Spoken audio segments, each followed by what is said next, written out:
Dispatch Podcast, a Dispatch short episodes. Yep. We're just going to do these out during the hiatus every now and again, little treats for you. And this one is being recorded on July 5th, obviously overshadowed by the events of July 4th. You think Jefferson was just like, yeah. Jefferson Davis?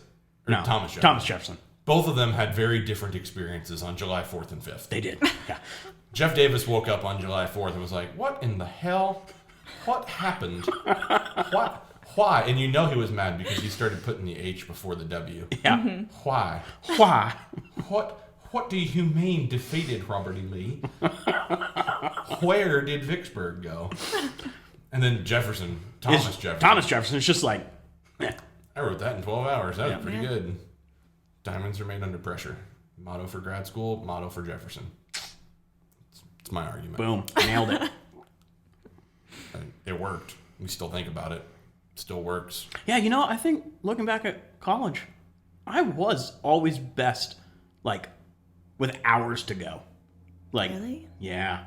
Oh, if I tried to, like, stresses me plan out. something out, oh, no. Oof. No. If I'd, like, planned it and, like, had an outline, I was stressed. I would just have to start typing and just be like, we're going to see where this goes. Yep. Let's hope it's on track. On a wing and a prayer. My best papers were the ones I wrote at like 2 o'clock in the morning for a class at 8 a.m. Yep. Oh my gosh, you guys stress me out. I'm like such the type A person. You're just a nerd. Which, segue here, such a good nerd that she did a wonderful outline. Every time she does an outline for the show, I'm just amazed and impressed. Yeah. It's beautiful. I gotta keep us on track. You do, which is hard. I think we're going to have to share pictures of this outline. Oh, That might have to be what we do. It might be. You had said like we should put up pictures of the actual letters. No, I think we're going to put the outline. Let me tell you guys. Just that pretty. Canva templates. Amazing. I Yeah. Yep. Yes. can't help you there. I'm a Microsoft Word man. Oh, I just love Canva. Punch it in. Love Or Canva. as you Canva's saw so nice. from my outline last week, I just email it to you. Yeah. It's a stream of conscious kind of thing. That's fine. The Faulkner style. Whatever you guys sent me, I then put it in my own outline in my head, or I put it down because I'm like, if I don't do this, It will just be chaos. yeah. Chaos reigns. I do not thrive in chaos. Oh, I do. I live off of it. I work for the Battle of Franklin Trust. Trust, it is always chaos. Clearly, I'm fine with chaos. All right, so what are we talking about? Masterful outliner. I thought today maybe we would do like a little sneak peek into the collection. So into our collection here at the Battle of Franklin Trust, we have many different things between furniture, letters, documents, books, Guns. guns. Yeah, absolutely. Lots of guns, lots of artillery, you know, shells and stuff like that. But I thought today one of the newest things that we've just recently acquired was a letter from a soldier who was in Franklin during occupation in 1863. And it's quite a normal letter. I'll read it a little bit later in the episode, but he's very interesting. So I thought maybe it would be kind of cool to read through his letter, but also talk about him as a soldier versus a citizen. He's just a, entry level guy into the Ohio Infantry, and he enlists in 1862. So, but we'll get into it here in a second. Yeah. Yeah. That sounds fun. I mean, we never really talk about 63 all that often. People are obsessed with talking about the first Battle of Franklin. I mean, there's really only one. The other ones altogether not that interesting. But talking about the fight and the people that were here and like the cool stories that you think of are like Optex guys. The guys in the 125th Ohio that show up in 1863, and then in 1864, some of them are still there. And they're like, oh, I remember this place. Yeah, I also kind of like We've come back. Okay. some of those first guys to occupy Franklin are a bunch of German immigrants as well, which is a cool connection with the Lotz family because It's a Pennsylvania regiment. Yeah. So they're just like, they speak the same tongue. So Yeah. Lotz family are like, oh, we know these guys. Like, Finally. yeah. We can communicate. Well, this guy's dad's actually born in Ireland. At least that's what it says on the U.S. Oh, Census. cool. Yeah. Always the Irish. Always the Irish, yeah. But his dad was apparently born in Ireland. But I didn't do too much digging on him, but I did go through and try and find records, like U.S. Census records on this guy. So the first one I found was in 1850. What's his name? His name is thank you. Thank we you. gotta I mean, name- like, let's talk about this guy. Who's this This guy? This guy. guy. We're This just guy. referring to him as this guy. These This guy. guys. Oh, His you guys. name. Oh, you guys, you guys. you're not gonna believe this gay from Ohio. Okay, go ahead. This guy's name is William E. Scott. Very hard name, let me just say, to try and find on the census. Oh, I If cannot. you I cannot don't imagine how wonderful. Oh Yeah. my It's gosh. as bad as John Smith. Oh man. But once you find him, it's amazing. Yeah. And this guy, I'm going to say that all episode. Yeah, You're you going to have sure to are. edit This it guy. out. This guy. This guy. So, William Can that Scott. be the This guy. the title for the This episode? guy. The letters. This guy. of- The letters of William E. Scott. we can do that. Makes me Sweet. nervous to be Perfect. this close to the mic now. You've No, you're scooted good. me up, You're and now good. So the easiest way after finding William on the census records was because he lives in the same town, in the same county in Ohio all of his life. The only time he's ever away from it is when he's gone during the war. So he is from Wow. Leesburg Township in Union County, Ohio. Super easy to find once he just stays in one place. And he essentially is a farmer all of his life. His dad was a farmer as well. But he's born on January 7th, 1839, which is a day after my birthday, which is January 6th. Well, look at that. So William E. Scott was born on January 7th, 1839 in Leesburg Township of Union County, Ohio. Now, let's jump forward a little bit. So in 1850, that was the next record I could find for him. So in 1850 on the census, William was 11 years old, living with his parents. He had 2 older brothers and 2 older sisters. Now, let's jump forward another 10 years. In 1860, William was still living with his parents and 2 older sisters. So he's the youngest of 5 children. His older brothers by 1850 were already in their 20s. They were ready to they were ready to move out. But in 1860, he's 21 years old. And correct me if I'm wrong, but he could have voted for Lincoln. Yeah, probably. Yeah. Ohio wasn't still one of the states that had a tax on polls. So I was like, he could have voted. Yeah. He's not a landowner, his father, but he could have voted. He's 21 years old. I don't know. But what if he didn't vote for Lincoln? What if He he voted could've- for any of the other sundry could've amounts not. of candidates? I know, the 4 candidates that year. Man, what a variety to choose from. So he probably voted in the 1860 election. Maybe he voted for Lincoln. Maybe. he didn't. Maybe he didn't. Well, by 1863, he's probably, if he didn't vote, he's probably like, learn my lesson. Got to vote next time. Could have been. But The electoral regrets of a Civil War soldier. That's the title for the episode. Okay, keep going.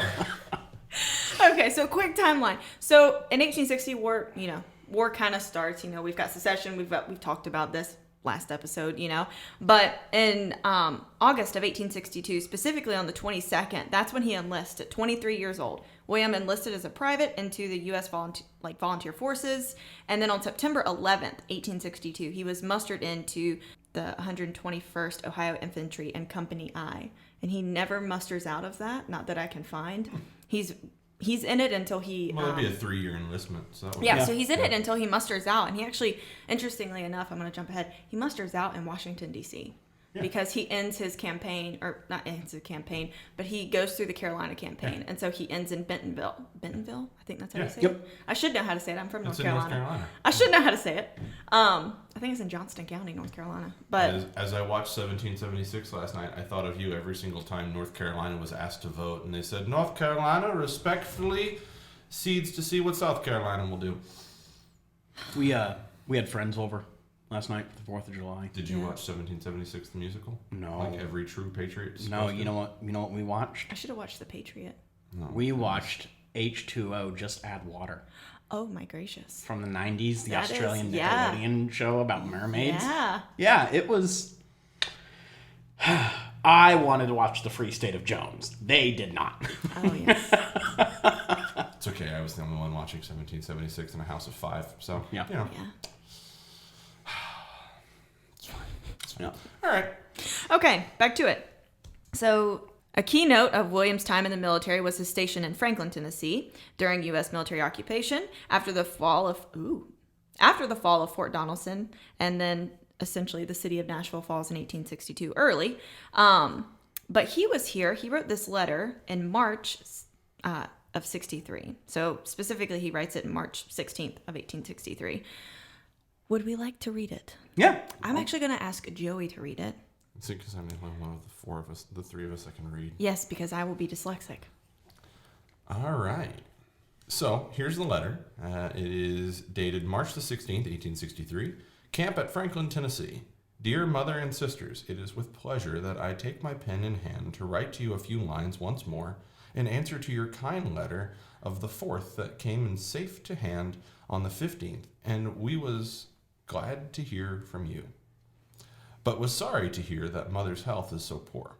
Well, mother, I enjoy good health at this time and hope that this will find you enjoying the same earthly blessing. Nord is quite unwell and has a bind for 2 weeks. He is quite weak. He has the diarrhea. I think that it is something like the chronic diarrhea. He has not went to the hospital yet, and I hope that he will be better before long. You said in your letter that you had not heard from us since Charles came home. I have wrote one letter since he went home, but I suppose that you never got it, for there is hundreds of letters that never reach their destination. I am glad to hear that Ross's cough is better. I think he had better stay where he is, for I don't think he will ever be fit for service, as it takes a well man to stand soldiering. Tell Jerry's mother that he is well and that he stands soldiering with the best of the boys. Well, mother, we are still here in Franklin, Tennessee. How long we will stay here, I can't tell. We have moved our camp 5 times since we came here, and we have to move again tomorrow. We have not moved 1 mile in all. One more move and we will be where we started from. I want you to write and tell me whether you got the money I sent home or not. And if you have not got it, go and get it, for it is there for you, as I never heard whether or not you got it. The folks is making garden here. Now the peach trees is bloom and the sun shines so hot it makes me lazy. So I will bring my letter to a close for this time. Write oftener and I will answer them. Yours as ever, W.E. Scott. I just want to say, we had the most confident of the 3 of us read that. Yes. Imagine if I attempted to read that. We would all just drive our car into oncoming traffic. As I transcribed this letter, beautiful handwriting, might I add, beautiful handwriting. But very, if you could not tell from how Joey was reading, he was reading it verbatim for how this man wrote it. And there are a lot of spelling errors, but you know. Difficult vernacular to follow. Difficult. But very interestingly, though, I will go ahead and add this here. He was listed on the census later in his life as not being able to read nor write. So as I was transcribing it, when I first saw the letter, I thought, oh my gosh, this handwriting is so beautiful. And we'll attach this some way or how, this letter on our social media so that you can find it. But it's absolutely gorgeous. So he has to have a friend that's writing who wrote it, you know, but also the friend would have then been translating what he was telling him to write. So he was also still writing in his own vernacular. Oh my gosh. Too many layers here to kind of like unfold, but that's what he's doing in Franklin. He's talking to his mom and his sisters, who he does go back to live with after the war's over, after he musters out, and he goes to live back in Leesburg, Ohio with his mom and 2 older sisters. And he's talking about a friend being sick. He's talking about just moving consistently through Franklin. He talks about moving 5 times. Which is the most military thing ever. Move 5 times and you don't even move a mile. And you end up right back where you started. Exactly. It is the most. Yes. Yes. And I really like that we said earlier that he's the youngest of his 5 siblings. And yet he's sitting there calling out his older brothers like, well, he better not show up because it takes somebody much stronger than he is to be a soldier. I love that pettiness. Yeah, my favorite was him saying, like, it takes a well man to stand soldiering. And, you know, like soldiering with the best of the boys. Like, this is a truly, you know. It's got camaraderie. Yeah. You know? There's an esprit de corps. But it's a very bottom-up kind of view of the military. We're not looking top-down, which is how we always look at a military, especially like studying it.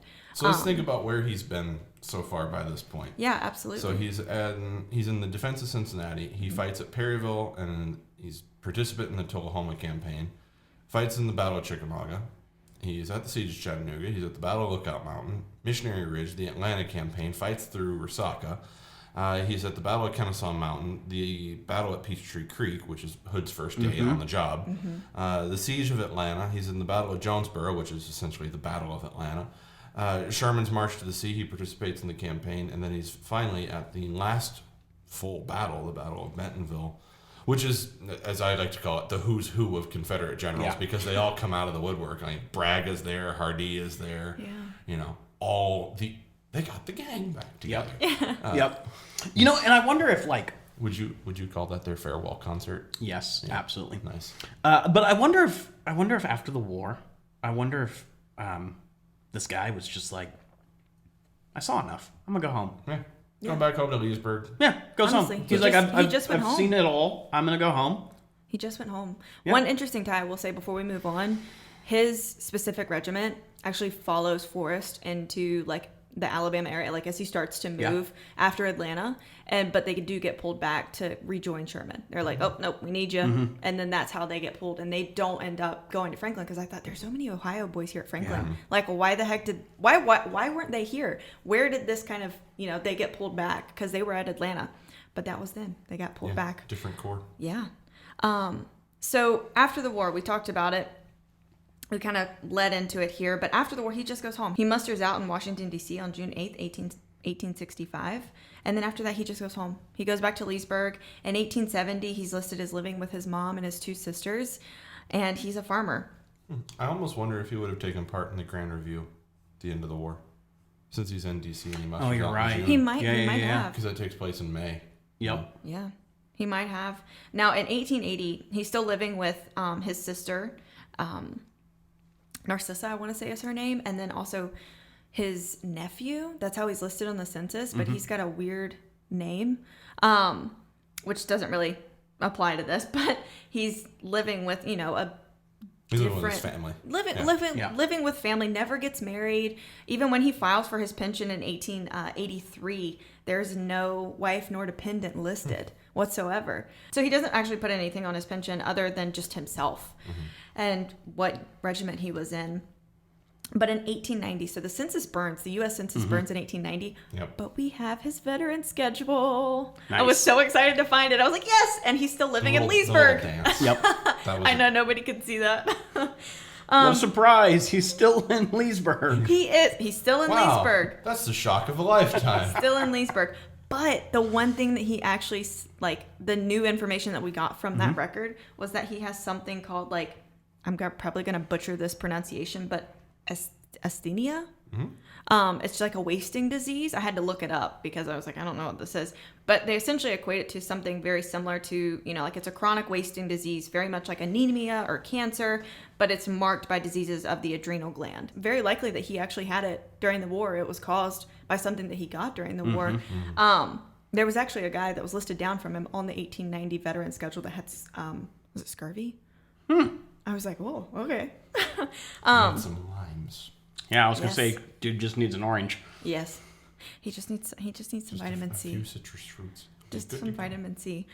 But back to William. So in 1900, he and his sister are still living together in Leesburg. He's listed as a farmer, and he said, he can't read and write. And then on the 1910 census, just about a year before he dies, he's listed as living alone. So apparently sister has probably died. She was older than him, but he's 71 years old and he is still listed as a farmer. He owns his own home, rent and mortgage free.